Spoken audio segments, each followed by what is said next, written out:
राष्ट्रवादी काँग्रेसचे सर्वेसर्वा शरद पवार आणि उपमुख्यमंत्री अजित पवार हे पुन्हा एकदा एकत्र येणार आहेत। आज एआय संबंधित विषयावर चर्चा करण्याकरता पुण्यातील साखर संकुल इथं बैठकीचं आयोजन करण्यात आलंय। यावेळी हे दोन्ही नेते एकत्र येणार आहेत।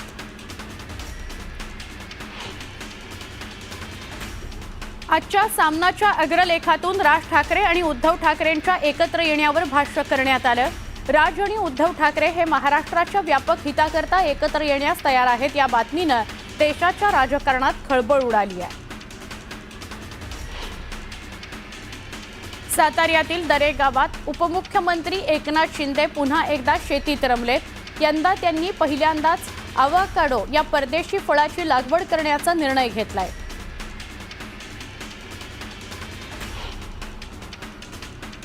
लातूर जिल्हा परिषदेच्या आवारात भाजपचे दिवंगत नेते गोपीनाथ मुंडे यांचा पूर्णाकृती पुतळा गेल्या 2 वर्षांपासून उद्घाटनाच्या प्रतीक्षेत आहे।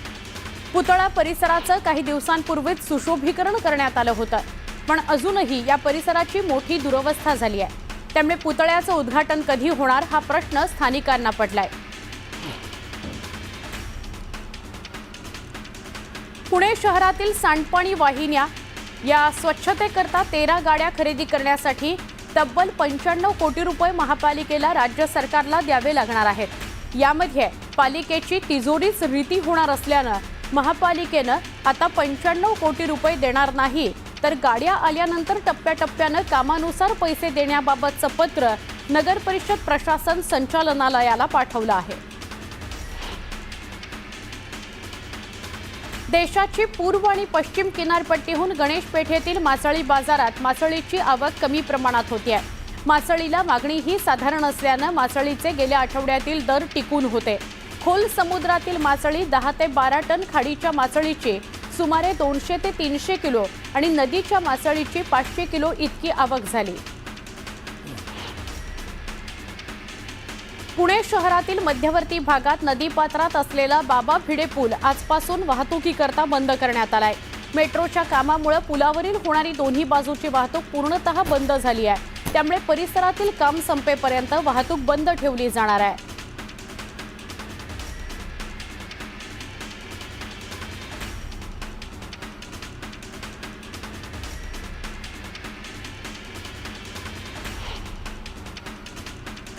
अश्विनी बिंद्रे हत्याकांड प्रकरणी आज सुनावणी होणार आहे। पनवेल जिल्हा न्यायालयात हत्येचा गुन्हा सिद्ध झाल्यानंतर मुख्य आरोपी अभय कुरुंकर यांच्यासह 2 जणांच्या शिक्षेवर आज सकाळी 11 वाजता सुनावणी होणार आहे। अतिरिक्त सत्र न्यायाधीश के.जी.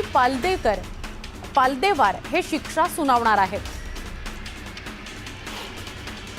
एप्रिलच्या मध्यावर महाराष्ट्रावर पाणी टंचाईचं महासंकट ओढावलंय। गावखेड्यामध्ये पिण्याच्या पाण्याची तीव्र टंचाई निर्माण झाली आहे। विहिरींनी तळ गाठलाय। टँकर्सद्वारे पाणी पुरवठा केला जातोय। सध्या 16 जिल्ह्यांमधील 358 गावं आणि 1026 वाडी वस्त्यांना 478 टँकर्सद्वारे पाणी पुरवठा केला जातो। टँकर्सची संख्या दिवसेंदिवस वाढतीये। गेल्या काही वर्षात म्हाडाच्या घरांच्या किमती निश्चित करण्याबाबतच्या सूत्रांची पुनर्रचना करण्याकरता प्राधिकरणानं त्रिसदस्यीय समिती नेमली आहे। ही समिती सर्वसामान्यांना स्वस्तात घरं मिळतील आणि म्हाडाचंही नुकसान होणार नाही या दृष्टीनं अभ्यास करणार आहे। मुंबई महानगरपालिकेच्या बोरिवली इथल्या भगवती रुग्णालयाच्या पुनर्विकासाचं काम 31 मे पर्यंत पूर्ण होणार आहे। मात्र हे काम पूर्ण झाल्यानंतर रुग्णालयाचं खासगीकरण करण्यात येणार नाही। मुंबई महापालिका किंवा धर्मादाय संस्थेकडून ना नफा ना तोटा तत्वावर ते चालवलं जाईल असं आश्वासन केंद्रीय वाणिज्य आणि उद्योग मंत्री खासदार पियुष गोयल यांनी दिलं। गेले 48 तास वादळ वारा आणि पाऊस अनुभवलेल्या चंद्रपूरनं आज 44.6 अंश सेल्सिअस तापमानासह देशात सर्वाधिक तापमानाची नोंद केली आहे। चंद्रपूर जिल्हा तापमानाच्या बाबतीत जगात 4थ्या क्रमांकावर आहे। चंद्रपुरात या तापमानामुळे दुपारच्या सुमाराला शुकशुकाट दिसून येतोय। इयत्ता पहिलीपासून हिंदी भाषा सक्तीची करण्याच्या निर्णयाला राज्य सरकारच्या भाषा सल्लागार समितीनं कडाडून विरोध केलाय। हा निर्णय रद्द करावा अशी मागणी भाषा सल्लागार समितीचे अध्यक्ष लक्ष्मीकांत देशमुख यांनी मुख्यमंत्री देवेंद्र फडणवीस यांना पत्र लिहून केली आहे। आजवर हिंदीमुळे महाराष्ट्राची जितकी भाषिक आणि सांस्कृतिक हानी झाली आहे तितकी क्वचितच कोणत्या राज्याची झाली असेल असं मत व्यक्त करण्यात आलं। विलेपार्ले इथं बुधवारी पालिकेनं मुजोरपणे पार्श्वनाथ दिगंबर जैन मंदिर पाडल्यानं प्रचंड संताप व्यक्त होतोय। याच ठिकाणी आम्ही नव्यानं मंदिर बांधणार असल्याचा निर्धार जैन बांधवांनी व्यक्त केला। शिक्षण हक्क कायद्याअंतर्गत सामाजिक आणि आर्थिकदृष्ट्या दुर्बल कुटुंबातील विद्यार्थ्यांकरता 25% आरक्षित जागांवरील प्रवेश प्रक्रियेत सुधारणा करण्यात येणार आहे। सुधारित नियम तयार करण्याकरता समिती स्थापन करण्यात आली आहे। या समितीसमोर पालकांना आपल्या सूचना मांडता येतील। 25 एप्रिलपर्यंत या सूचना स्वीकारण्यात येणार आहेत। 25% आरक्षित जागांवरील प्रवेश प्रक्रियेत सध्या अनेक त्रुटी आहेत। पाण्याच्या दुर्भिक्षासह उन्हाचा चटका चांगलाच वाढलाय। त्याचा परिणाम फळभाज्यांच्या उत्पादनावर झालाय। उत्पादनाअभावी राज्यासह परराज्यातून या फळभाज्यांची आवक रोडावली आहे। आवकच्या तुलनेमध्ये मागणी जास्त असल्यामुळे काकडी, फ्लॉवर, ढोबळी मिरची, गाजर, घेवड्याच्या दरात 10 ते 20% वाढ झालेली आहे। मार्केट यार्डात फळभाज्यांप्रमाणे पालेभाज्यांची आवकही घटली आहे। परिणामी पालेभाज्या महागल्या आहेत। मेथीच्या भावात घाऊक बाजारात सर्वाधिक जुडी मागे 5 रुपयांनी वाढ झाली आहे। त्या खालोखाल कोथिंबीर, कांदापात, मुळे, पालक याच्या भावात प्रत्येकी 3 रुपयांनी वाढ झाली आहे।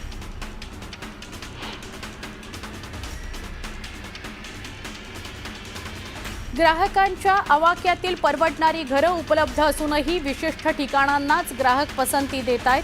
इतर ठिकाणची परवडणारी घरं विक्रीविना पडू नयेत। देशभरात सध्या 1,12,744 परवडणारी घरं ग्राहकांच्या प्रतीक्षेत आहेत। त्यात मुंबई महानगर प्रदेशातील 53,942 घरांचा समावेश आहे। राज्यात कीटकजन्य आजारांचं प्रमाण दिवसागणिक चिंताजनक होत चाललंय। डासांचा डंख तीव्र झाल्यानं गेल्या 3 वर्षात महाराष्ट्रात तब्बल 49,862 जणांना मलेरियाची तर 8,476 जणांना चिकुनगुनियाची लागण झाली आहे। गेल्या 3 वर्षांचा विचार केल्यास मलेरिया आणि चिकुनगुनियाच्या रुग्णसंख्येत वाढ सुरूच आहे। यंदा मिरचीच्या दरात साधारणतः किलोमागे 100 रुपयांची घट झाली आहे। त्यामुळे ग्राहकांकडून मसाल्याची मागणी गेल्या वर्षीच्या तुलनेत 30% वाढली आहे। लालबागच्या मसाला मार्केटमधील उलाढाल वाढल्यानं व्यापाऱ्यांमध्ये समाधानाचं वातावरण आहे। एप्रिल-मे महिन्यातील कडक उन्हाचा फायदा घेत मुंबईत ठिकठिकाणी महिला बचत गटांकडून वडे, सांडगे, पापड, कुरड्या असे विविध पदार्थ बनवले जातात। मुंबईत वाळवणाचे पदार्थ बनवणारे एकूण 100 बचत गट आहेत। एका बचत गटाची उन्हाळ्यातील विक्री 1 लाख रुपयांपेक्षा अधिक असते, तर सगळ्या बचत गटांची 2-3 महिन्यातली विक्री ही 1,10,00,000 रुपयांपेक्षा अधिक होते।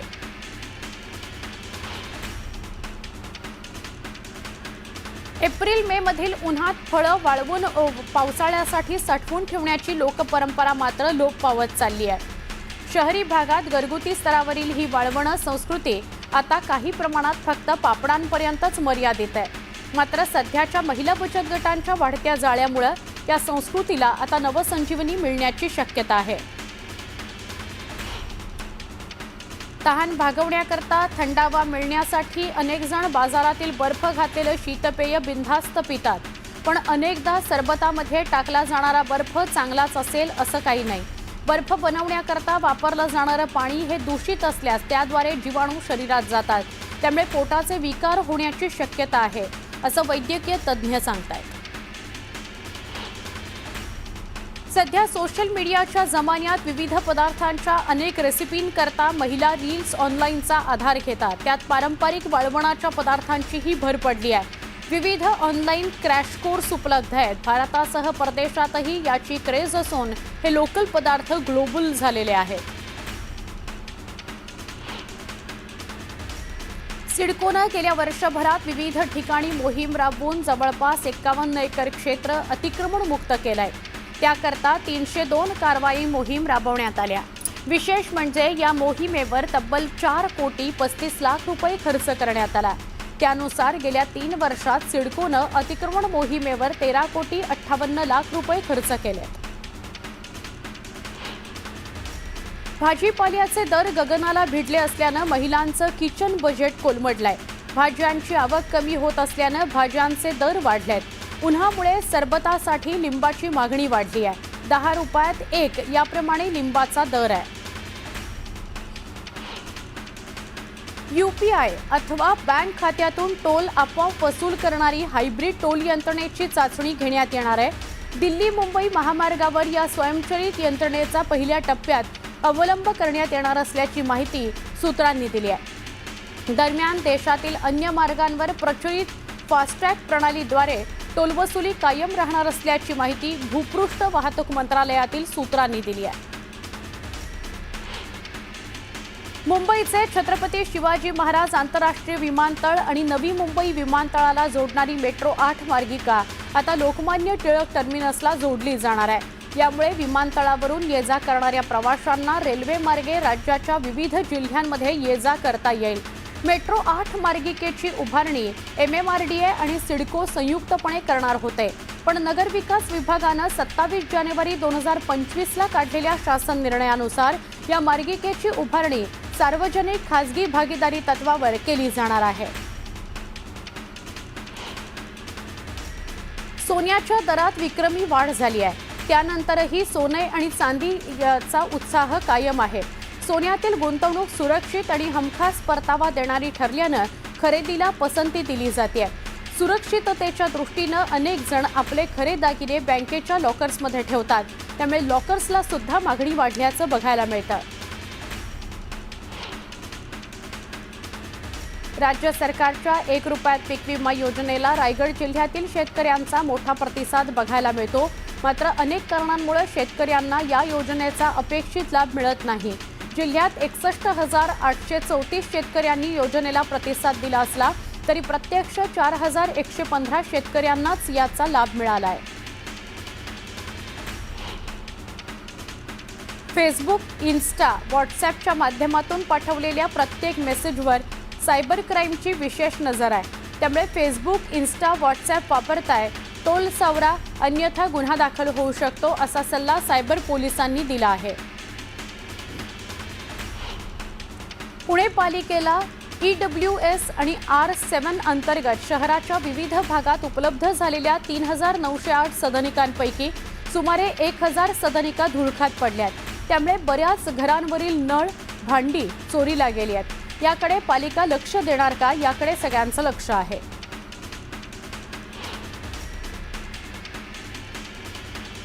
केंद्र शासनाच्या अमृत 2 योजनेअंतर्गत शहरातील 2 LTP STP प्लांट पूर्णतः पाडून नव्यानं उभारण्यासह अत्याधुनिक तंत्रज्ञानाद्वारे 4 STPची क्षमता वाढवण्यास मंजुरी मिळाली आहे। याकरता 451 कोटींचा खर्च येणार आहे।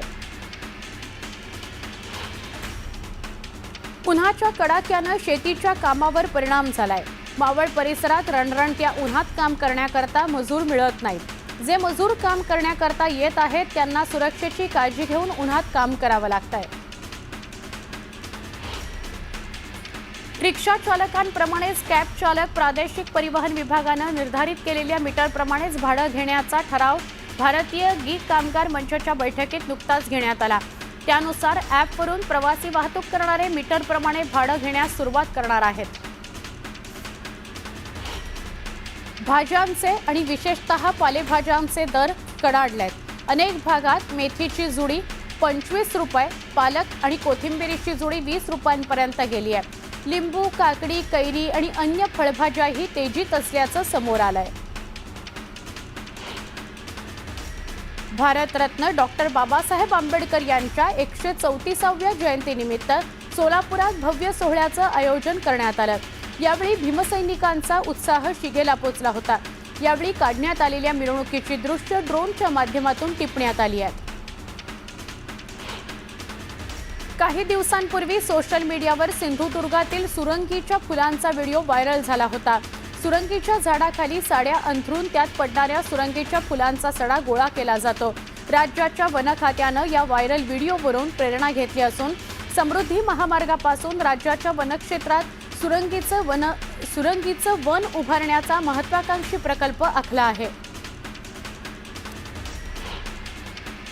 मुंबई विद्यापीठातील संशोधनाला चालना देण्याकरता IIT मुंबईचा हातभार लागणार आहे। NEP अंतर्गत अनुसंधान नॅशनल रिसर्च फाउंडेशन द्वारा सुरू केलेल्या partnership for accelerated innovation and research उपक्रमामध्ये मुंबई विद्यापीठाचा समावेश करण्यात आलाय। वाशिमच्या कारंजा शहरातील सावरकर चौकात रेती घेऊन जाणाऱ्या ट्रकचं नियंत्रण सुटल्यानं ट्रक डिवायडरला धडकला आणि वीज रोहित्रातला अडकला। तेवढ्यातच मागून येणाऱ्या ट्रकनं सुद्धा अपघातग्रस्त ट्रकला मागून धडक दिली। यात एक जण गंभीर जखमी झाला आहे। अहिल्यानगर तालुक्यातील अगडगाव मधील श्री क्षेत्र काळभैरवनाथ देवस्थानमध्ये 2 दिवसांची यात्रा उत्साहात सुरू झाली आहे। महाराष्ट्रातून आलेल्या भाविकांच्या उपस्थितीनं परिसर भक्तिमय झाला। पहाटे अभिषेक, महाआरती, सकाळी भव्य मिरवणूक आणि आमदार शिवाजीराव कर्डिले आणि उद्योजक नरेंद्र फिरोदिया यांच्या हस्ते विधिवत पूजा आणि विकास कामांचं उद्घाटन करण्यात आलं। चंद्रपूरमधील चिमूर तालुक्यामध्ये पायऱ्यांच्या 4 गोंडकालीन ऐतिहासिक विहिरी असून चारही पायऱ्यांच्या विहिरींची अवस्था चिंताजनक आहे। या विहिरींच्या संवर्धनाची गरज आहे। पुरातन वास्तुप्रेमी कवडू लोहकरे यांनी प्रशासनाकडे याकरता सातत्यानं पाठपुरावा केला आहे। पंढरपूरमधील मध्यवस्तीत असणाऱ्या सावरकर चौकातील राज ज्वेलर्समध्ये संध्याकाळच्या सुमारास 15 ग्रॅम वजनाचं मंगळसूत्र दुकानातून एकानं लंपास केलं। चोरीची ही घटना CCTVत कैद झाली आहे। महानगरपालिकांनी बंदी घातलेल्या प्लास्टर ऑफ पॅरिस गणेश मूर्तींमुळे अनेक गणेश मूर्तिकार संकटात सापडलेत। गणेश मूर्तीचं माहेरघर असलेल्या पेणमधील शेकडो मूर्तिकारांनी लाखो रुपये खर्च करून 90% मूर्ती देखील पूर्ण तयार केल्यात, पण महानगरपालिकांच्या निर्णयापुढे हे मूर्तिकार हतबल आहेत। शासनानं योग्य निर्णय न घेतल्यास आमच्यावर आत्महत्या करण्याची वेळ येईल, त्याशिवाय कोणताच पर्याय नाही। याला सर्वस्वी महापालिका जबाबदार असेल असा इशारा मूर्तिकारांनी दिला। नाशिकच्या दर्गा अतिक्रमण प्रकरणी सर्वोच्च न्यायालयात सुनावणी पार पडणार आहे। सातपीर दर्गा ट्रस्टींनी सुप्रीम कोर्टात धाव घेतली आहे, मात्र पालिकेनं संपूर्ण दर्गा अतिक्रमित असल्यानं जमीनदोस्त केलाय। मात्र या प्रकरणी पालिकेला कोणतीही नोटीस आलेली नाही।